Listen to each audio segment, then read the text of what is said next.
The final one, CatBoost, is one to definitely talk about, and that is also actually one I've done a standalone episode on CatBoost Oh, wow. before. Cool. Yeah, episode number 694. It was just a 5 Minute Friday kind of episode. You understand it a lot better than I do, though. I can tell from the notes. Let's see. Let's see. Please correct me if you find anything out of order. All right. So let's talk about CatBoost. CatBoost stands for categorical boosting. It was introduced by a team at Yandex in 2017. A paper is called CatBoost: Unbiased Boosting with Categorical Features. if you want to have nightmares of mathematical formulas, have a look at that paper. It is so heavy on math. Um, so let's go through the main ideas right now. And there's only just two main ideas that I wanted to highlight. There's, of course, more to the algorithm, but these are two main ideas.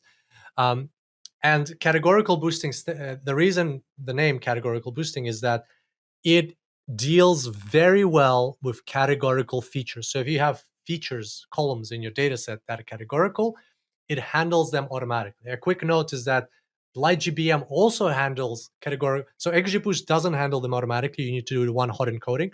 LightGBM handles categorical variables automatically. Please probably avoid doing one hot encoding with LightGBM. What you need to do with LightGBM is you need to convert your categorical variables to integers and point a LightGBM at the categorical variables, and it will deal with them, but it's not as good as CatBoost. So CatBoost is extremely adept at dealing with categorical variables, and it does it automatically on the fly. So how does it do it? Well, let's talk about one hot encoding. Like, let's say we have a data set with your customers, and your customers are from, your 1,000 customers are from two different countries. They're from the UK and from France, right? So you have a column where it says country, and it's UK, France, UK, France, France, France, UK, and so on. So what you're going to do with one hot encoding is you're going to replace that column, because machines can't deal with like categorical variables like words, right? You want to put numbers in there. So you're going to create one hot encoded columns, basically dummy variables. You're going to create two columns, one for UK and one for France. And so whenever the customer is from UK, it'll be 1 in the UK column, 0 in the France column. And whenever the customer is from France, it'll be 0 in the UK column, 1 in the France column. And then you will you will drop the second column. You want to avoid something called the dummy variable trap, because one column is enough to encode two categories. So you'll just have one column for UK, 1 or 0, which means it's France. But if you have, let's say, 3 countries, France, UK, Germany, you will have two one hot encoded columns. If you have 10 countries, you will have 9 one hot encoded columns, or dummy variables. And as you can see, as the number of categories grows, the number of columns explodes. And that is very bad for decision trees, because they have to think about more columns, which we need to consider. That's kind of the opposite of what LightGBM was doing by combining sparse columns. So that can be bad for decision trees. Also, there's other reasons why one hot encoding is not great for decision trees. For example, it's hard to assess the importance of the feature country. Like, you'll end up with, let's say, 9 columns for different countries. You can assess how important is Germany or how important is France, yes or no, in your final result. But it's hard to assess how important is country overall. Another reason that it's bad is, for example, for decision trees, if you split your countries or your categories into different columns with one hot encoding, you can't make a split in your tree. Let's say, the if-else condition. You can only say, is it France, yes or no? Is it England? Is it UK, yes or no? Is it Germany, yes or no? You can't say, if it is UK or Germany, go left. If it is France or Monaco, go right. You can't do that, so it limits the splits the decision trees can do. Also, you get loss of ordinality. Let's say you have a categorical column with high school, bachelor, master's, or PhD degrees. If you split into one hot encoded columns, there's no longer that ordinality that high school comes before bachelor, bachelor comes before master's, master's comes before PhD. You've lost that data, that information. And so some other things. So basically, there's reasons why one hot encoding is not the best for decision trees. Just as a note, one hot encoding is actually a great method for certain algorithms, such as linear regression, algorithms and algorithms based on dot product. I think that's where it works really well, like neural networks. That's where one hot encoding is very relevant, works well, etc. Decision trees, not so much. So there's a different approach to how you can. There's actually many ways how you can encode categorical variables. Is just one hot encoding is the one we most of the time use, and that's why we're so familiar with it. There's an approach called target encoding, and it wasn't introduced. It's separate to CatBoost. CatBoost uses a special type of target encoding, but in general, what target encoding does is you take your column. Let's say we have Germany, France, and the UK in our country column for our customers, and then you look at the target variable, and the target variable is how much did they spend in your store, right? So the what we've been predicting this whole time. And so then you take, for target encoding, is you take the simplest way of doing it is you take the average, you take all of the rows that have Germany and you take the average of your target. Let's say it's $57.32. Then you take all of the rows that have France and you take the average of your target. Let's say it's $98. And let's take all the rows that have UK and you take the average of your target, which could be $125. And then you replace in your categorical column, you can replace the word Germany with $57.33, whatever it was. Let me write that down. 57 and 33 for Germany. For France, you replace it with whatever we said. I forgot. So let's say $92.50. And for UK, you replace it with $125. So you actually, it's a bit mind-blowing when you think about it, because you're replacing words or categories with continuous variables, the average of your target. It's mind-blowing for that reason. And the second reason it's mind-blowing is, well, yeah, the second reason mind-blowing is we'll get to that in a second. So why are we replacing categories with continuous variables? Like Germany is now, instead of Germany, it's $57.33. France is $92.50, UK is $125. Well, it's called target encoding because now you're taking and substituting the category for the relationship that the category has to the target. So there's clearly a relationship that Germany has a lower average target than France, and that has a lower average target than the UK. And all you're doing is you're taking the average of your target and substituting the words of the category with that average. And the one thing to remember about machine learning is it doesn't have to be perfect as long as it works. And this works. This really works and helps you split your decision trees better. One thing that you might be wondering, and rightly so, is that, hey, but we're taking the target and we're putting the value from what we're about to predict into our features. So it's called target leakage, data leakage, right? So you're leaking information that you want to predict from your dependent variable into your independent variables using target encoding. And there's certain ways of combating that. For example, there's k-fold target encoding, there's weighted target encoding, there's k-fold weighted target encoding. We're not going to go into detail on that. We talk about that in depth in the course, but there are ways of combating that and reducing the data leakage to some extent. And the way that CatBoost, this is where we get to CatBoost.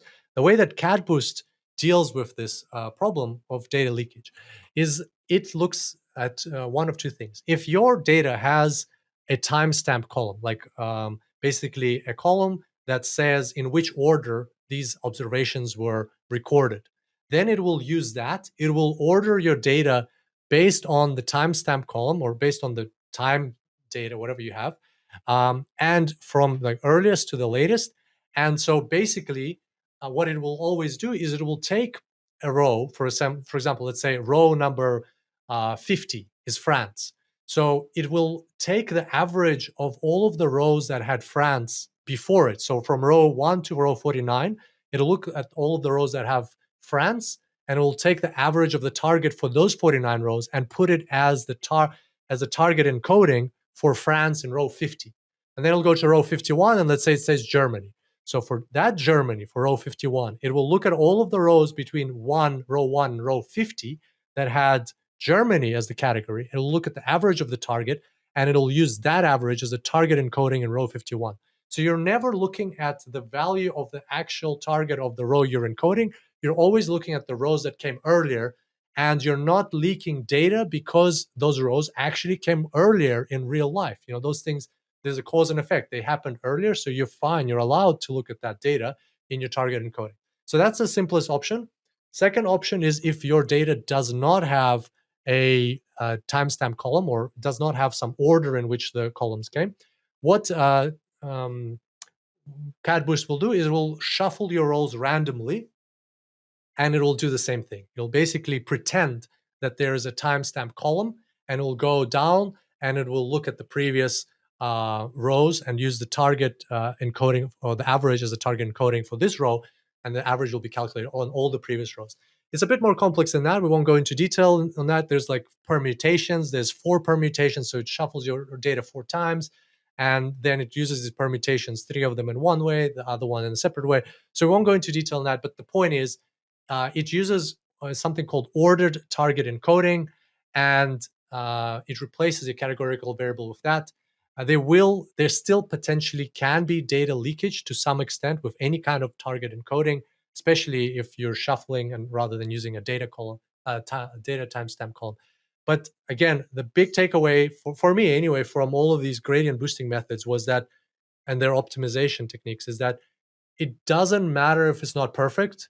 Machine learning doesn't have to be perfect. It has to get results. And even if there's some data leakage, who cares if your model works? It's not perfect, but it works. It gets you the result. It works on the test data set. It passes your k-fold cross-validation. Who cares that there's a bit of data leakage or a bit of a loss of data or a bit of inaccuracy, as long as it works. And that's what these gradient boosting methods are so good at is that trade-off of, all right, we have gradient boosting, which is theoretical. What's the point of that? Let's do some trade-offs. Let's make it faster, less perfect, but faster. And boom, we get amazing results. Wow. Yeah, you definitely know this way better than I do. I just learned a ton about CatBoost. So all of those are the kind of the main ideas for why CatBoost works so well for categorical data. As a gradient boosting algorithm, I think it's the go-to choice, the obvious go-to choice for working with categorical features. And yeah, so you talked about how it doesn't use the typical kind of one-hot encoding that you would get with like a regression model. You combat data leakage. You have all those permutations, and yeah, that's how it's so powerful. Perfect. Yeah, exactly. And the second reason why CatBoost is powerful, the second, excuse me, what's the main idea about CatBoost is very Like straightforward, very simple. Yeah. like other than the categorical part. So Yeah, like other than the category. everything. So Yeah, yeah. yeah, so well, that was the main thing. That's why it's called CatBoost. That's how it works with categorical variables. It's the big one. But in addition, one that they threw in there is symmetric trees.